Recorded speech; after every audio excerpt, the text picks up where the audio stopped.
Shalom, all praises to Yahweh Bashem Yahushai, double honors to the apostles and elders of Great Millstone, and shalom to the elect of Israel. My name is Yakalba. This is Proverbs 14:15. The simple believeth every word, but the prudent man looketh well to his goings. Buying and selling, knowing what you're buying, what you really don't know. You just have to just read the label and develop a history with the product. Irawam, to be shrewd, having or showing sharp powers of judgment and astute. So you got to look at the label when it comes to these products, all right? Because the scriptures say the buying and selling. It says Ecclesiasticus 27:2, as a nail sticketh fast between the joints of the stones, so does sin stick close between buying and selling. You got to read the labels, because they have synthetic vitamins out there. Herbs, they mixing with other stuff, powders. They can throw fillers in there, and that's why when you look and read labels and it's got a filler in there, knowing that they're cheating you. Some of them they may not even tell you, and others they actually will. So it'll say filler. All right. So we're going to watch this. I caught this like 2 or 3 in the morning, and I recorded it from a live stream, as you can see who produced it. So enjoy. Oh, olive oil. That's the first thing she's going into.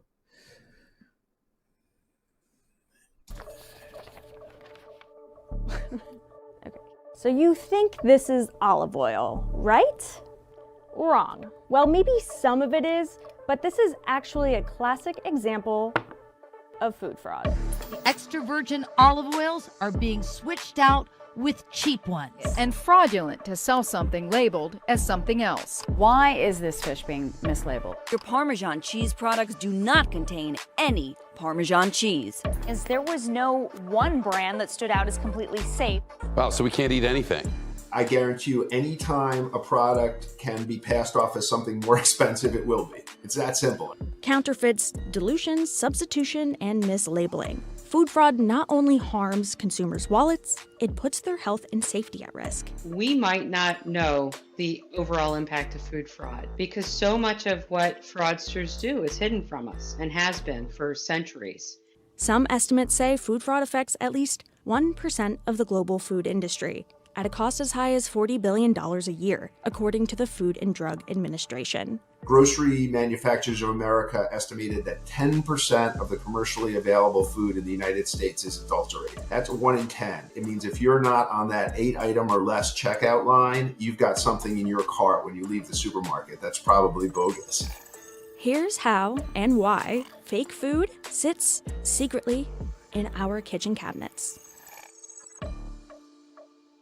According to the FDA, food fraud is considered economically motivated adulteration, or EMA. It's a monetary impact to the consumer and to the food manufacturers, but it's also a potential public safety, public health impact. It robs us of nutrients and can kill people and has done. Larry Olmsted researched food fraud for years and published his book, Real Food, Fake Food, in 2016. As I worked on this book, my definition of fake food became anytime what you buy is not what you think you're buying. Doesn't really matter whether it's legal or illegal. It's where you're being tricked. You're buying something that's not what you think it is. The worst offenders can include seafood, meat, dairy, honey, alcohol, spices.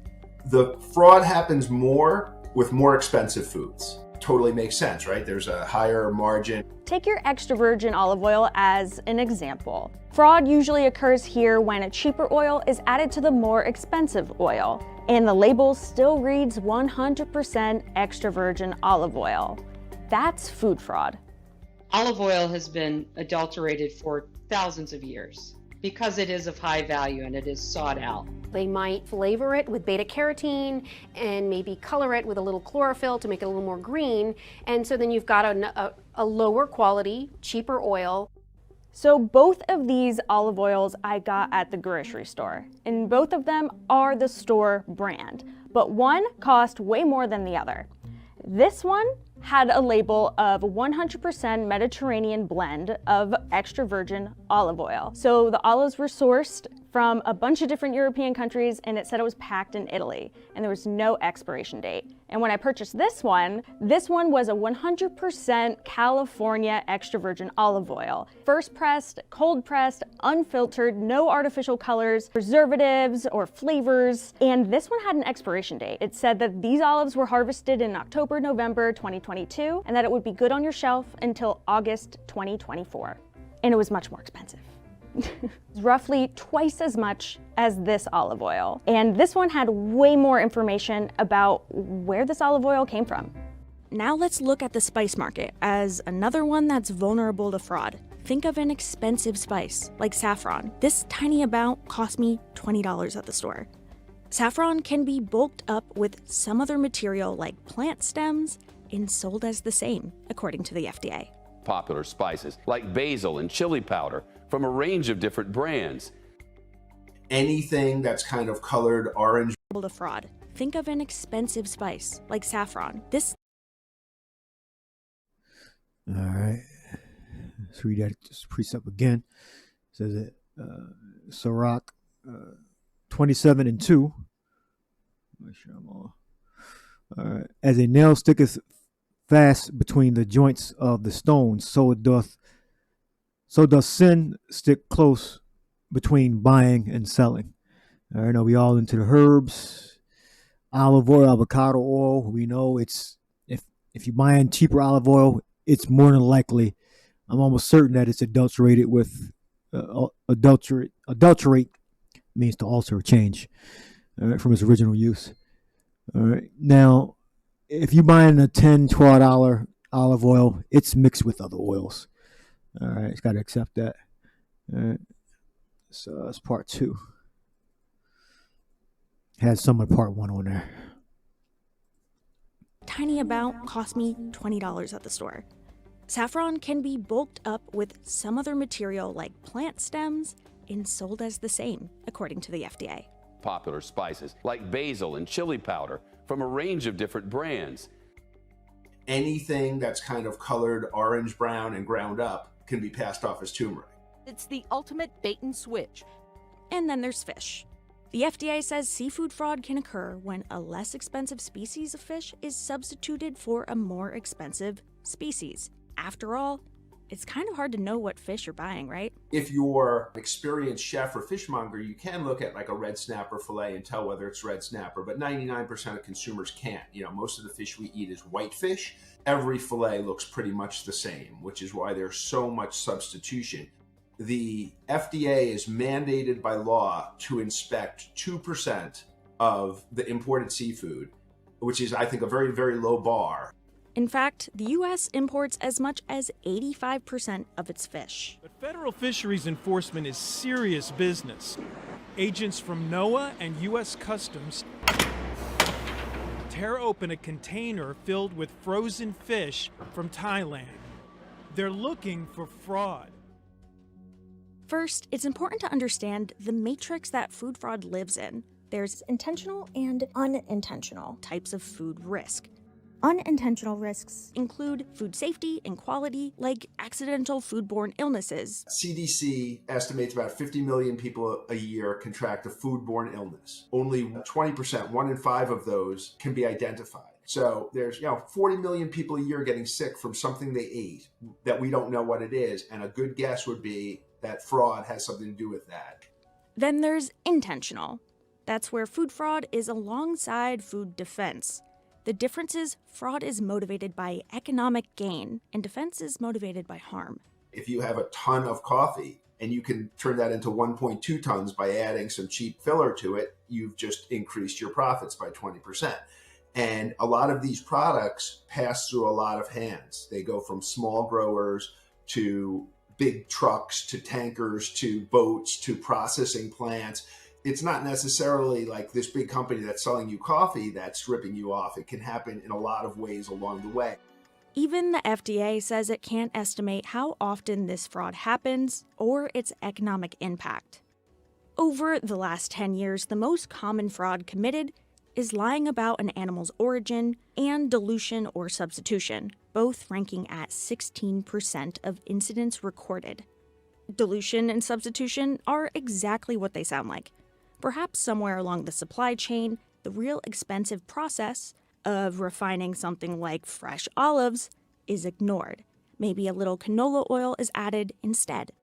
Then there's the removal of value, when an ingredient or part of a food is intentionally left out, taken out, or substituted altogether. And that substitute can be a non-food substance.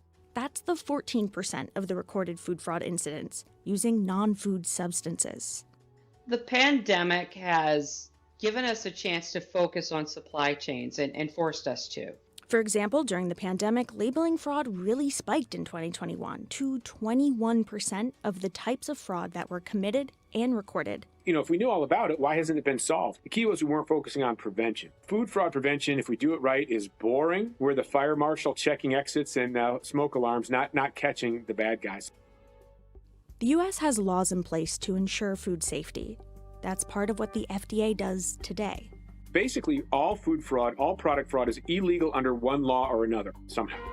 Before the FDA existed, manufacturers could add basically whatever they wanted into the food.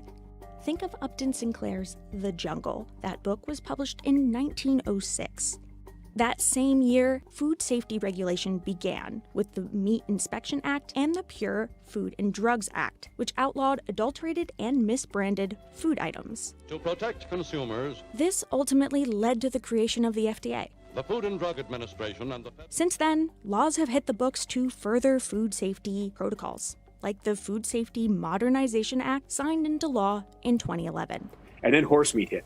The fraud was on a grand scale. Horse meat was blended into beef in the UK, across Europe, and sold to unsuspecting supermarkets for a period of 8 months in 2012. The scandal was exposed. And that was a great wake-up call.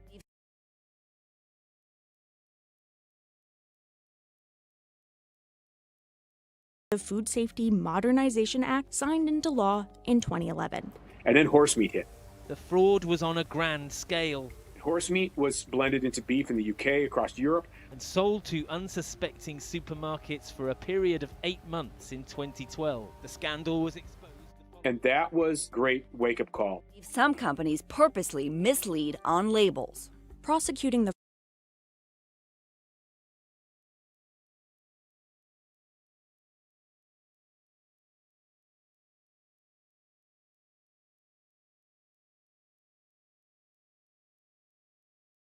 Drug Administration and the fraud was on a grand scale. Horse meat was... There we go. Horse meat. So what was it? Scripture. I'm thinking about Ezekiel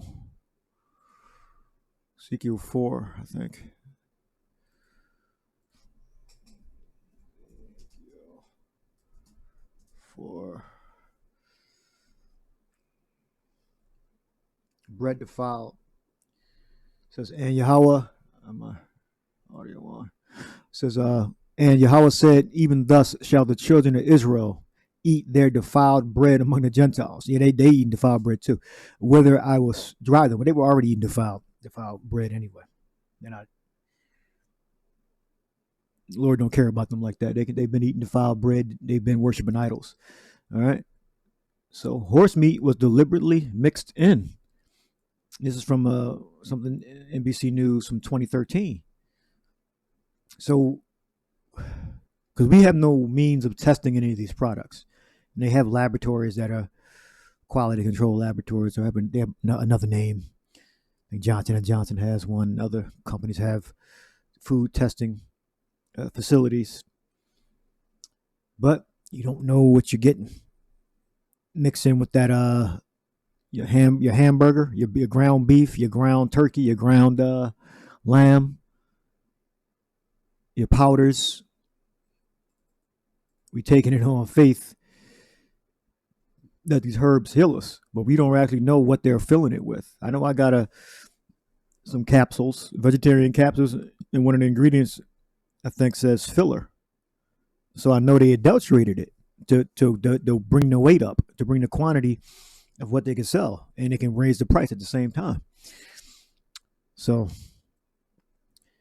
13. And Yahweh said, even thus shall the children of Israel eat their defiled bread among the Gentiles, whether I will drive them. So we got what? We only got 3 minutes, 58 seconds left.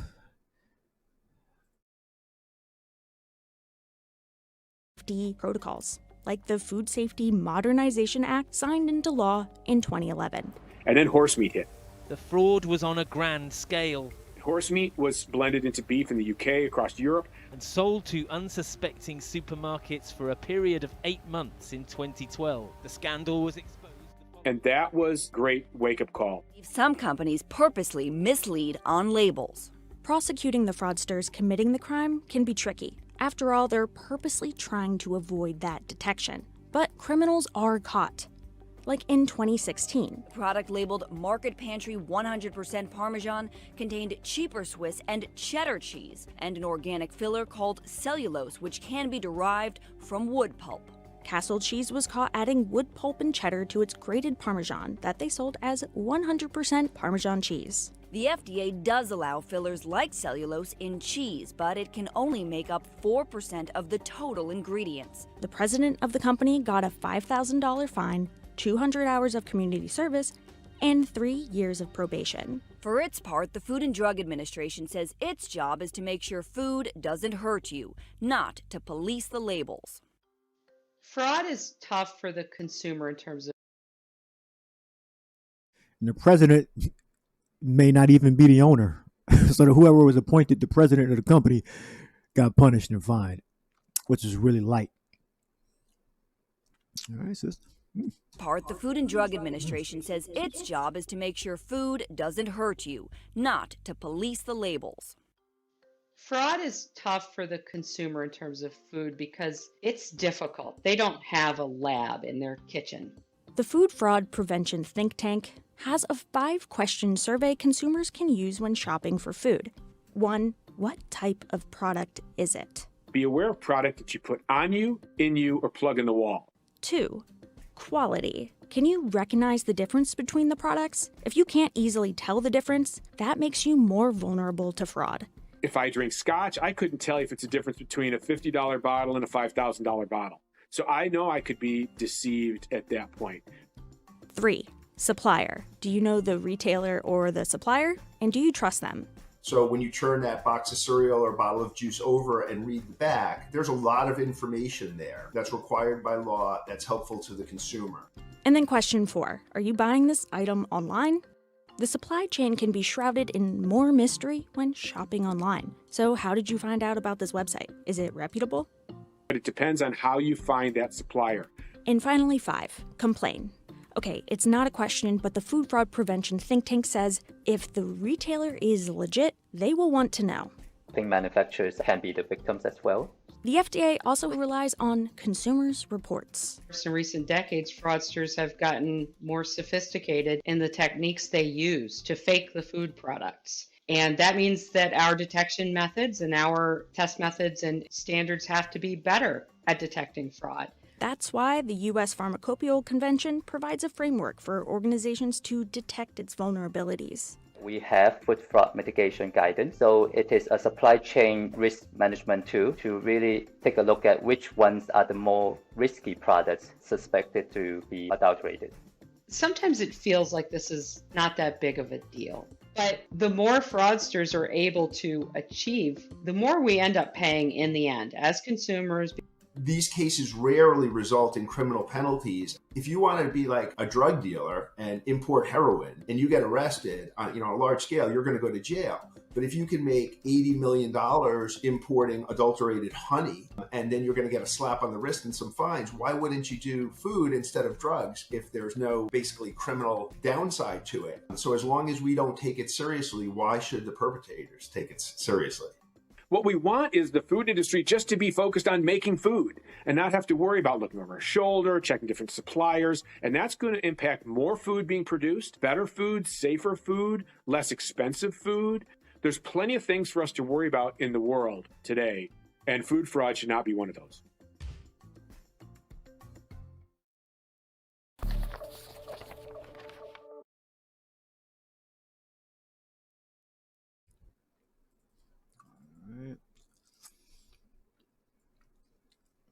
So, only advice I have is read the label and get familiar with the companies that you're purchasing from.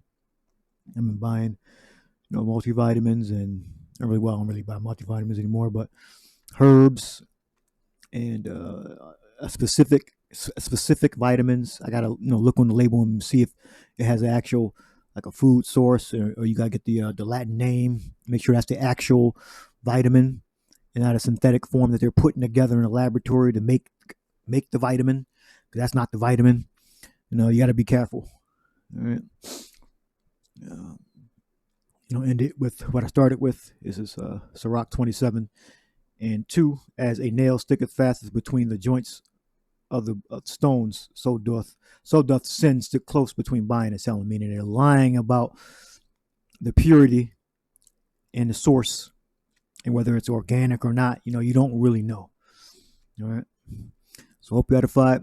Shalom.